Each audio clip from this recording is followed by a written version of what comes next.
खुश आमदीद और सुबह बखैर जनाब। हम बड़ी दुख, बड़े गुस्से और बड़े गम के साथ सिर्फ एक दिन पे महदूद रखते हुए नहीं, यौम इश्क़ रसूल सल्लल्लाहु अलैहि वसल्लम जो है वो कल पूरे मुल्क में मनाया जाएगा कि हम इस पर अपने रिएक्शंस जो हैं उसको शो करेंगे। लेकिन हम आज भी इसको डिस्कस कर रहे हैं क्योंकि आपको भी इल्म में होगा, फ्रांस के एक मैगज़ीन ने इसको पब्लिश किया है रसूल पाक सल्लल्लाहु अलैहि वसल्लम के खाकों को एक ऐसे पॉइंट पर, तस्वीरों को जो कि ऑब्जेक्शनेबल हैं, इसी तरह से काबिल एतराज़ हैं जिस तरह से फिल्म है, एक ऐसे पॉइंट पर जबकि ऑलरेडी पूरी आलम इस्लाम में एहतजाज हो रहा है, जबकि पहले उन्हें पता चल गया है कि इस पर मुसलमान जो हैं वो रिएक्ट कर रहे हैं और इस मामले को आसानी से कबूल करने के लिए तैयार नहीं है। सिर्फ आज़ादी राय के नाम पर वो इस तरह के किसी भी मामले के ऊपर सरेंडर नहीं करेंगे। लेकिन उसके बावजूद ये अटैम्प्ट जो है ये मज़ीद जलती पे तेल का काम करने वाली बात है जो कि की जा रही है। लेकिन हम जो डिस्कस कर रहे हैं अभी डॉक्टर सदाकत के साथ, जो कि CEO हैं विलिंग बेस के, और उसके साथ साथ बड़े अच्छे एडिक्शन साइकेट्रिस्ट भी हैं, बहुत सारे आपके साथ काउंसलिंग के प्रोग्राम्स जो हैं वो करते रहें। आज हम इस सारी सिचुएशन का एक तरह से साइकोलॉजिकल एनालिसिस करने की कोशिश करेंगे कि ये एक नफ्सियाती हरबाई है ना, कि जिसके नतीजे में गम, गुस्सा, जज्बात को हर्ट करना, तैश दिलाना, तकलीफ पहुंचाना, इस तरह की चीज़ें जो हैं उन्हें इंस्टिगेट किया जा रहा है और उसके नतीजे में क्या हासिल करने की कोशिश की जा रही है और फिर हमें इस तरह की चीज़ों पर किस तरह से रिएक्ट करना चाहिए और जो हम रिएक्ट कर रहे हैं उसमें क्या क्या गलतियाँ और कोताहियाँ और खामियाँ हैं,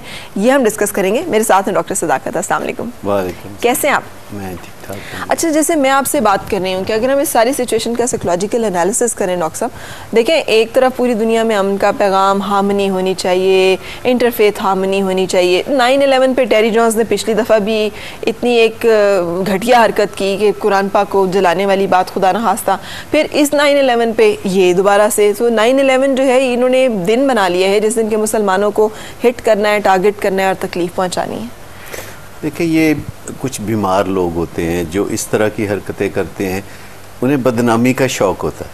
आपको हैरत होगी कि दुनिया में कुछ लोग बदनामी का भी शौक़ रखते हैं और दूसरों को इश्ताल दिलाना, उन्हें तकलीफ़ देना, और उसके लिए उनको तवज्जो मिल जाती है और सब लोग जो है उनका ज़िक्र करते हैं, तो वो इसे अपनी कोई कामयाबी समझते हैं। हालांकि ये तो बिल्कुल एक बीमार ज़हनियत की अलामत है कि कोई ऐसा काम करना जिससे कि करोड़ों नहीं, इससे भी ज़्यादा, यानी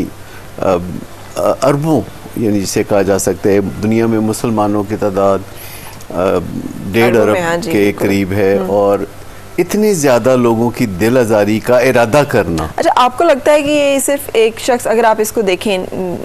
साइकोलॉजिकल, मैंने आपको क्या एनालिसिस की फॉर्म में, आपको लगता है कि ये सिर्फ एक शख्स के दिल में एक बात आई और सहमन उसने चले बना लिया और फिर उसने कहा चलो ये डाल देते हैं और फिर उसने इसकी ट्रांसलेशन की और फिर उसने वो भी डाल दी और फिर ये मुसलमान जो है वो रिएक्ट करना शुरू हो गए? Is it that simple? हाँ, मेरे ख्याल में कोई माकूल आदमी या कई दिमाग मिल के ऐसा काम नहीं कर रहे, बल्कि कहीं कोई उक्का दुक्का कोई शख्स जो अपनी ज़हनी बीमारी के अरूज पर होता है वो इस तरह का काम करके तवज्जो लेना। तो डॉक्टर साहब, बहुत सारे माकूल लोग जो हैं वो सिस्टम्स की सूरत में, ऑर्गेनाइजेशंस की सूरत में, इदारों की सूरत में तो एग्जिस्ट कर रहे हैं, मुल्कों की सूरत में, उनके सरबराहान की सूरत में भी एग्जिस्ट कर रहे हैं। और ख़ास तौर पर जिस मुल्क से ये शख्स है वहाँ के सरबराह या वहाँ के जो लोग हैं वो जब आके इस पर एड्रेस करते हैं, तो मैं जो सुबह भी डिस्कस करी थी, उनका रिएक्शन हमें वो नज़र नहीं आता कि जिसमें वो सख्त अल्फाज में कंडेम करे और वाकई उनके लहजे से लगे कि वो ज़्यादा कंसर्न इस मामले पे हैं। उनका जो ज़्यादा कंसर्न था इस मामले में था कि इसके नतीजे में रिएक्शन क्यों ऐसे कर रहे हैं आप।